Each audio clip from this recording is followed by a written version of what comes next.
नमस्कार दोस्तों, ढोल में पोल चैनल में आप सब मित्रों का हार्दिक स्वागत करता हूं। दोस्तों, हमारे धर्मशास्त्रों में सब कुछ संभव है। जो दुनिया में कहीं संभव नहीं वो हमारे धर्मशास्त्रों में संभव है। दोस्तों देखिए, सूर्य जो है हमारी पृथ्वी से लगभग 15 करोड़ किलोमीटर दूर है, ये हम अब सब जानते हैं। दोस्तों, व्यास भी जो है पृथ्वी से सूर्य का 109 गुना है। तो इतने विशाल सूर्य को धरती पर उतार लेना मनुष्य के रूप में और उससे संतान भी उत्पत्ति बतला देना, यमुना का बहन बता देना, यमुना नदी को, और शनि को और यमराज को पुत्र बता देना, ये जो है हमारे धर्म ग्रंथों में प्रदर्शित होता है। दोस्तों, इसके अलावा जो और भी बहुत सारी आप देख रहे हैं जिन्हें आज वैज्ञानिक युग में भी असंभव माना जाता है, लेकिन इन धर्मशास्त्रों में बिल्कुल संभव माना जाता है। सब कुछ संभव है। दोस्तों, इसी तरह का एक प्रकरण जो है 10वां स्कंद है, ये जो है श्रीमद् देवी भागवत गीता प्रेस गोरखपुर है। दोस्तों, ऐसा ही एक असंभव प्रकरण है जिसमें सूर्य भगवान के रास्ता को रोक देता है विंध्याचल पर्वत।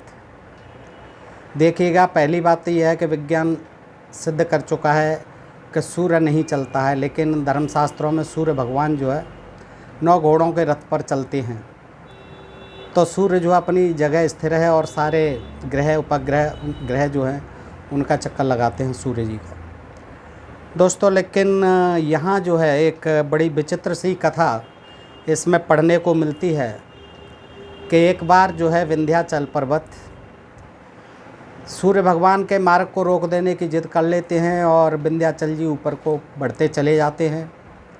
सूर्य भगवान रुक जाते हैं, उनका रास्ता रुक जाता है, तो दुनिया में हाहाकार मच जाता है। फिर जो है ऋषि मुनि देवता सब परेशान होते हैं और फिर अगस्त ऋषि के पास जाते हैं। और अगस्त ऋषि तो महान कारनामे वाले संत थे, मुनि थे।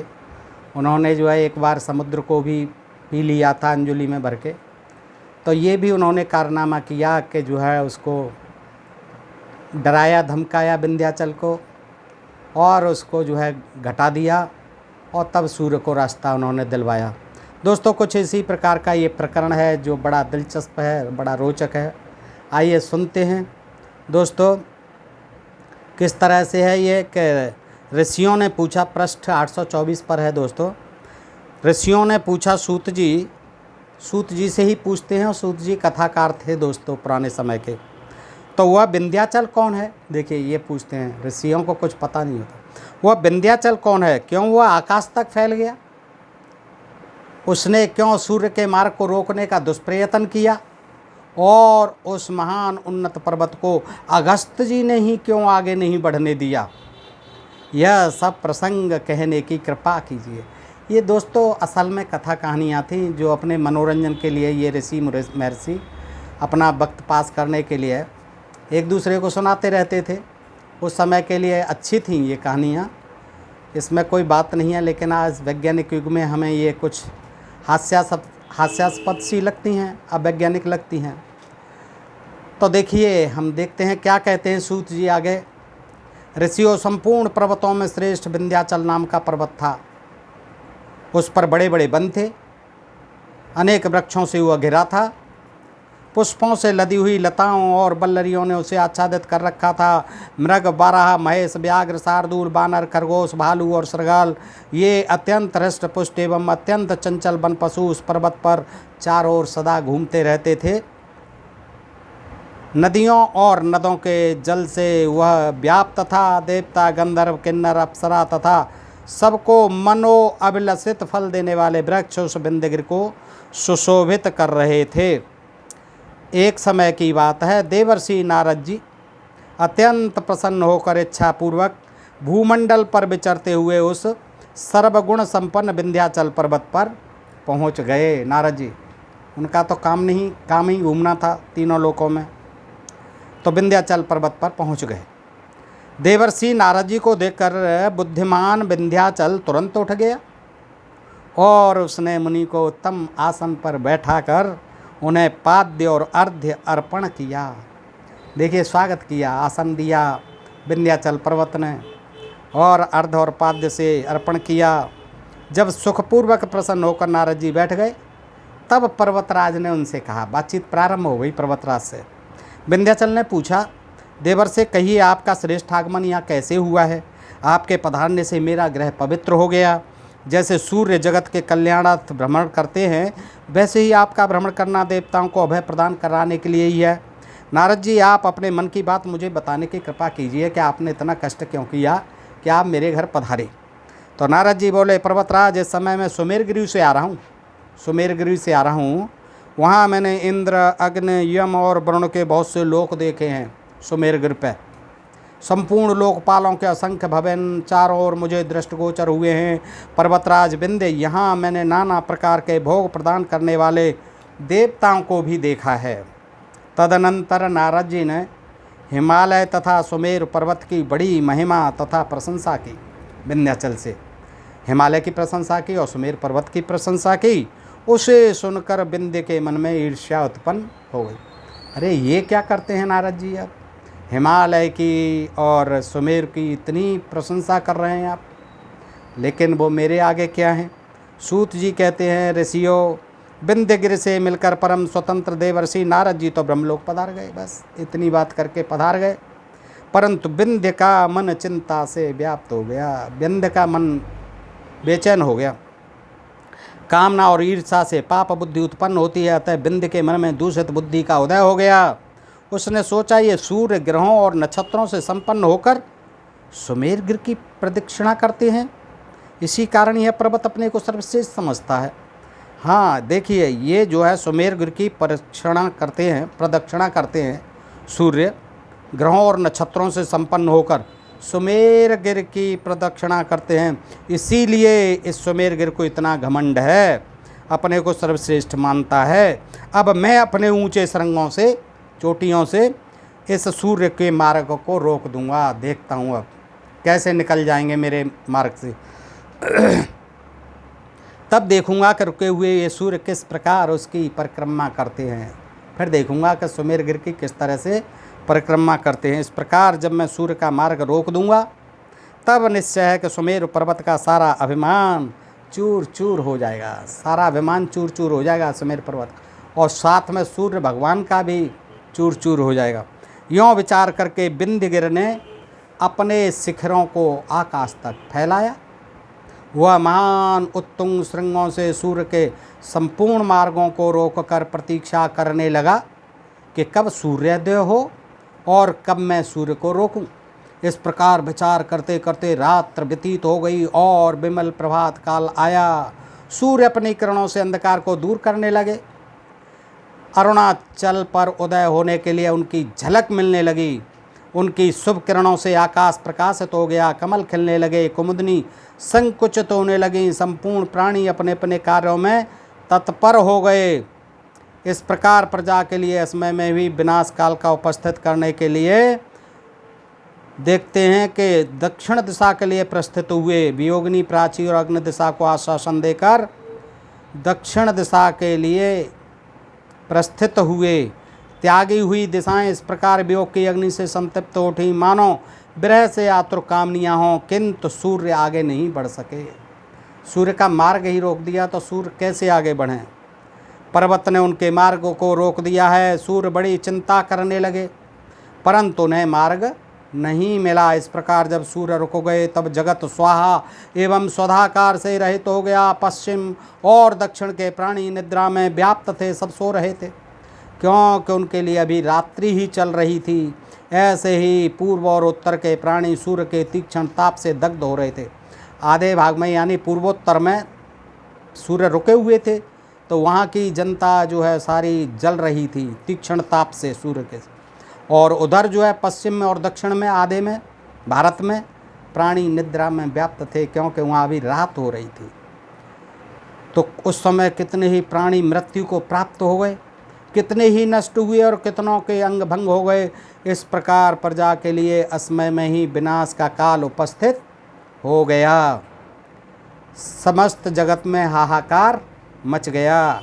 पितरों के सब श्राद्ध तर्पण बंद हो गए। अब बताइए रात रात में कौन से श्राद्ध और तर्पण हो चल रहे थे। सूत जी कहते हैं, ऋषियों इस प्रकार जगत के उपद्रवग्रस्त हो जाने पर इंद्र प्रभृत्यादि संपूर्ण देवता ब्रह्मा जी को अपना प्रधान बनाकर भगवान शंकर जी की शरण में गए।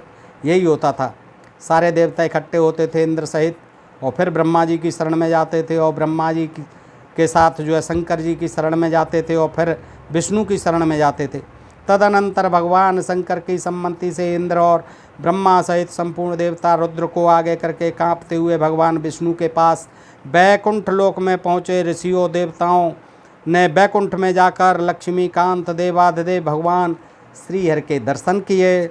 उस समय कमल के समान नेत्र वाले जगत गुरु भगवान विष्णु अपनी दिव्य शक्ति महालक्ष्मी के साथ शोभा पा रहे थे। देवताओं ने गदगद वाणी से सत्कार करते हुए भक्ति पूर्वक स्तोत्र पढ़कर श्रीहरि की स्तुति की और वो जो है करते करते स्तुति जो है विष्णु जी आगे भगवान लक्ष्मीकांत श्रीहरि की वाणी ने देवताओं को परम आश्वस्त कर दिया। वे सब अत्यंत प्रसन्न होकर भगवान से यूँ कहने लगे, देवता सृष्टि स्थिति और संहार करने वाले देवाधिदेव भगवान महाविष्णु इस समय विंध्य पर्वत सूर्य के मार्ग को रोककर खड़ा है। महाविभो उसके द्वारा सूर्य के मार्ग का अवरोध हो जाने से हमें भाग मिलना दुर्लभ हो गया है, भोजन पानी बंद हो गया है हमारा। अतः अब हम क्या करें और कहाँ जाएं? यज्ञ और तर्पण श्राद्ध सब बंद हो गए हैं। अब बताइए विष्णु जी हम कहाँ जाएं? तो भगवान श्री हरि ने कहा, महानुभाव देवताओं, जो अखिल जगत की जननी और कुल की अभिवृद्धि करने वाली भगवती आद्या हैं, उनके उपासक परम तेजस्वी अगस्त मुनि इस समय काशी में विराजमान हैं। विष्णु जी पर इन सारी समस्याओं का हल होता था और देखिए उन्होंने क्या हल बताया इस समस्या का समाधान कि देखिए देवताओं आप ऐसा करिए, काशी जाइए और काशी में अगस्त मुनि विराजमान हैं जो कि देवी भगवती के भक्त हैं। तो विंध्य पर्वत के उत्कर्ष को वे ही रोक सकेंगे। हम में और आप में किसी में पावर नहीं है कि हम जो है विंध्य पर्वत के उत्कर्ष को जो चढ़ रहा है ऊपर को बढ़ रहा है उसे रोक सकें। अतः आप जो है केवल अगस्त मुनि को जाइए, उन्होंने ही पहले समुद्र को सुखा दिया था, पी गए थे, अब जो है वो ही इसको रोक सकेंगे, जाइए। तो देवताओं काशी कल्याण प्रदान करने के लिए सर्वोत्तम स्थान है, तुम वहाँ जाओ और परम प्रतापी द्विजवर अगस्त को प्रसन्न करके उनसे इस विषय में याचना करो। तो ऋषियों इस प्रकार भगवान विष्णु से आदेश प्राप्त करके वे प्रधान देवता संदेश रहित होकर नम्रतापूर्वक काशीपुरी को गए। मणिकर्ण का घाट पर भक्ति के साथ उन्होंने गंगा में स्नान किया। तत्पश्चात वे मुनिवर अगस्त के परम पवित्र आश्रम पर आए। मुनिवर अगस्त अपने पवित्र आश्रम में विराजित थे। समस्त देवता दंड की भांति उनके चरणों में गिरकर बार बार प्रणाम करने लगे। देखिए सारे देवता जो है दंडवत हो जाते थे अगस्त मुनि के आगे। देवताओं ने कहा, भूदेव आप द्विजगुणों के स्वामी हैं। द्विज ब्रह्मा, ये आप जो है द्विजगुणों के स्वामी, द्विजों के स्वामी मान्य एवं पूज्य हैं। आपने वातापी के बल को नष्ट कर दिया है। आप घट से प्रकट हुए हैं, ये बताते भी थे, उन्हें याद भी दिलाते थे कि आप कैसे पैदा हुए थे। तो देवता कहते हैं कि महाराज आप जो है घट से यानी घड़े से पैदा हुए हैं अगस्त, इसीलिए कहते हैं आपके लिए नमस्कार है। भगवान अगस्त्य आप लोपामुद्रा के प्राणनाथ हैं, यानी उनके पति हैं लोपामुद्रा के और मित्रावर्ण, मित्र और वर्ण दो से पैदा हुए हैं। आप संपूर्ण विद्याओं के भंडार तथा शास्त्र योनि हैं, आपके लिए नमस्कार है। इस तरह से देवताओं के इस प्रकार स्तुति करने पर परम धार्मिक द्विजवर अगस्त मुनि हंसते हुए प्रसन्नतापूर्ण शब्दों में कहने लगे। क्या कहने लगे? बोले, देवताओं आप लोग परम श्रेष्ठ पुरुष हैं, त्रिलोक आपका शासन मानता है।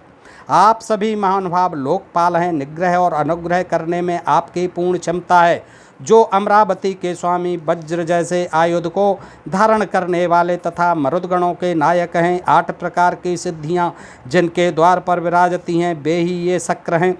निरंतर हव्य एवं कव्य प्राप्त करने वाले वैश्वानर एवं कृषाणु नाम से विख्यात तथा संपूर्ण देवताओं के मुख स्वरूप जो अग्नि हैं, उनके लिए यह कौन सा दुष्कर कार्य है जो इन पर नहीं हो रहा है। ऐसे बड़े बड़े देवता मेरे सामने उपस्थित हैं। देवताओं जो प्रतापी यम के भी कि राक्षसगणों के अधिपति हैं, जिन्हें संपूर्ण प्राणियों के कर्मों का साक्षी तथा शासक बनाया गया है, तथा जो हाथ में दंड लेकर सदा व्यग्र रहते हैं, दंड लेकर के सदा व्यग्र रहते हैं। यमराज जी, उन महाभाग के लिए कौन सा कार्य दुष्कर है? तथा देवताओं, मेरी शक्ति से सिद्ध होने वाला जो भी कार्य हो, फिर भी जो भी कार्य हो मेरी शक्ति से सिद्ध होने वाला, उसे आप कहें, मैं उसे पूर्ण करने के लिए अवश्य प्रयत्न करूँगा।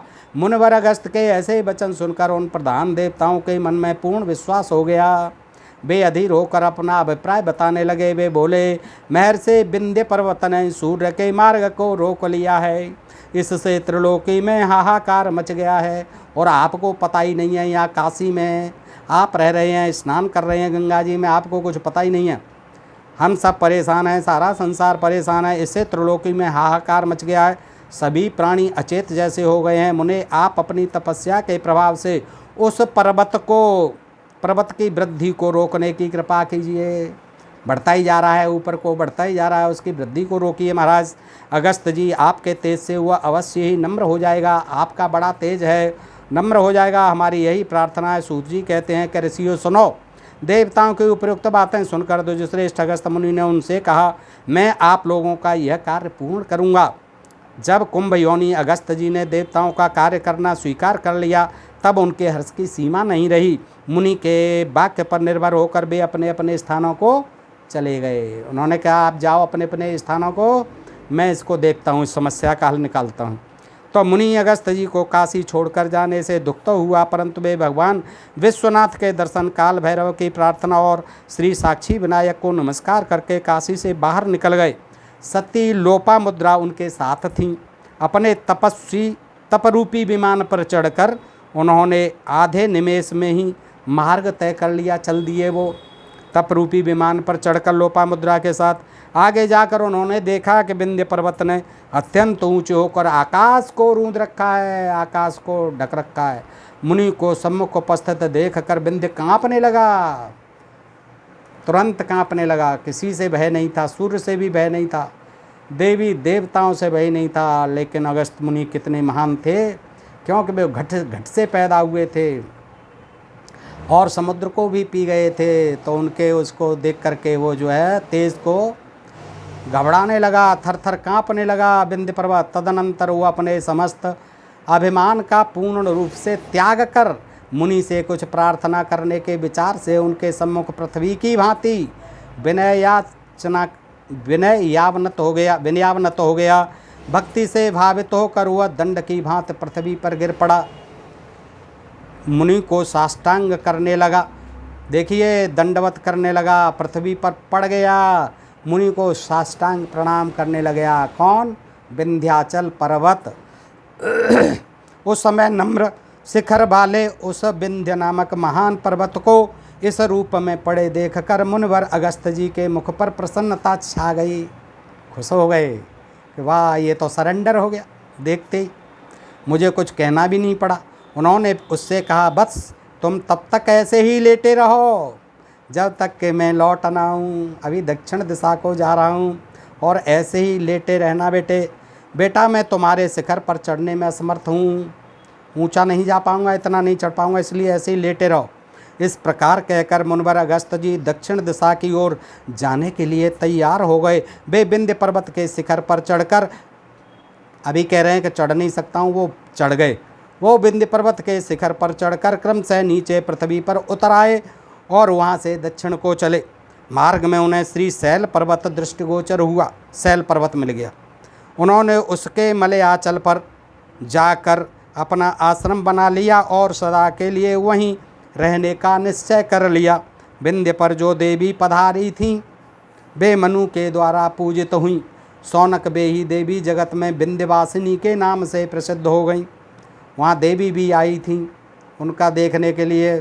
क्या करेंगे जी अगस्त जी महाराज, तो वो भी वहाँ विंध्याचल में ही रहने लग गई और वो विंध्यवासिनी देवी कहलाने लगीं। तो सूत जी कथा सुनाते हैं, आगे कहते हैं, सौनक, शत्रुओं का संहार करने वाला यह चरित्र परम पावन है। शत्रुओं का संहार कर देता है। देखिए, विंध्याचल का नाश कर दिया अगस्त जी ने, तो इसलिए ये जो है बड़ा चरित्र पावन, परम पावन है, शत्रुओं का संहार करने वाला है। अगस्त और विंध्य पर्वत के इस उपाख्यान के प्रभाव से पापों का उच्छेद हो जाता है। जो भी पाप करता है इंसान, सब इसे सुनने से सब कट जाते हैं पाप। भक्तिपूर्वक इसका श्रवण करने से सकामी पुरुषों के सभी मनोरथ पूर्ण होते हैं। इस प्रकार स्वयं मनु ने भक्तिपूर्वक देवी की आराधना करके अपने मनवंतर भर पृथ्वी पर राज किया। सौम्य मनवंतर से संबंध रखने वाला यह उपाख्यान तुम्हारे सामने मैंने कह सुनाया। यह भगवती श्री देवी का प्रथम चरित्र है। अब तुम्हें कौन प्रसंग सुनाऊं, मुझसे कहिए। तो दोस्तों, इस प्रकार से आपने देखा कि हमारे इन धर्मशास्त्रों में कैसी कैसी बातें भरी हुई हैं जिनकी हम कल्पना भी नहीं कर सकते, आज सोच भी नहीं सकते।